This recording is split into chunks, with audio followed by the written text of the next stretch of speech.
Hi friends, welcome back to my channel Nagashwini vlogs. ఈరోజు మా vlog వచ్చేసి మేము కీసరగుట్ట టెంపుల్కి వెళ్తున్నాము. దానికి సంబంధించిన వీడియోను మీకు ఇప్పుడు చూపిస్తున్నాను. మేము టెంపుల్కి అయితే వెళ్ళాము. అక్కడ దర్శనానికి వెళ్ళేటప్పుడు మెట్లదారి గుండా వెళ్తున్నాము. దర్శనానికి వెళ్ళే ముందు టెంపుల్కి ముందు గజస్తంభం ఉంటుందన్నమాట. గజస్తంభం దగ్గర దండం పెట్టుకొని కొబ్బరికాయ కొట్టు ఆ తర్వాత స్వామివారిని దర్శనం చేసుకోవడానికి వెళ్తారన్నమాట.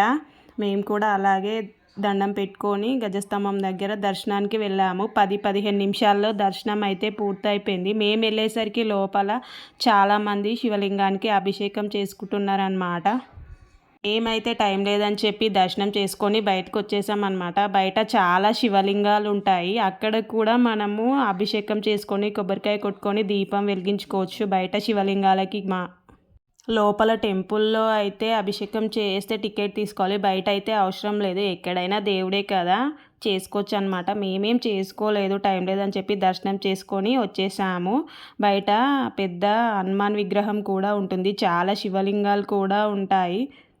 బయట వాతావరణం కూడా చాలా బాగుంటుంది. చాలా చెట్లు, ప్రశాంతమైన గాలి, ప్రశాంతమైన వాతావరణం ఉంటుందన్నమాట. దగ్గరలో ఉన్న వాళ్ళు ఎవరైనా వెళ్ళి విజిట్ అవ్వండి. ఇలా చాలా శివలింగాలు కూడా ఉంటాయి. పక్కనే హనుమంతుని టెంపుల్ కూడా ఉంటుంది.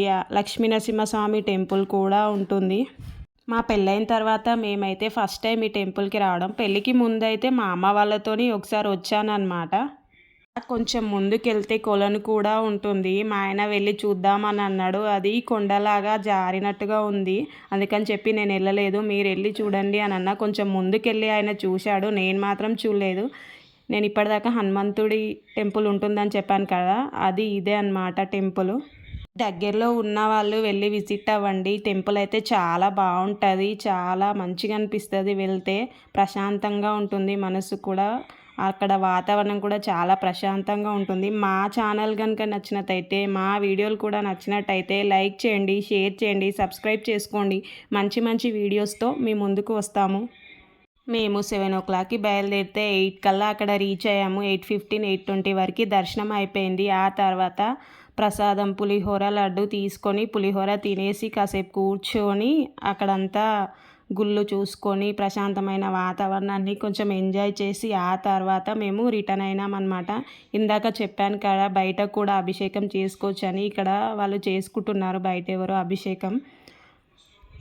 మేము పొద్దున్నే వెళ్ళాం కాబట్టి ఎండ కూడా అంత తగలేదు. మంచిగా గాలి చల్లగా ఉందన్నమాట. అగో మా ఆయన కొంచెం ముందుకెళ్ళి కొలను చూస్తున్నాడు. ఇంకా రిటర్న్ అయిపోయాము. ఆయన కొలను చూసి వచ్చాడు. నేను మాత్రం వెళ్ళలేదు. నేను ఇలా వీడియో తీసుకుంటూ ఉన్నాను. Bye friends.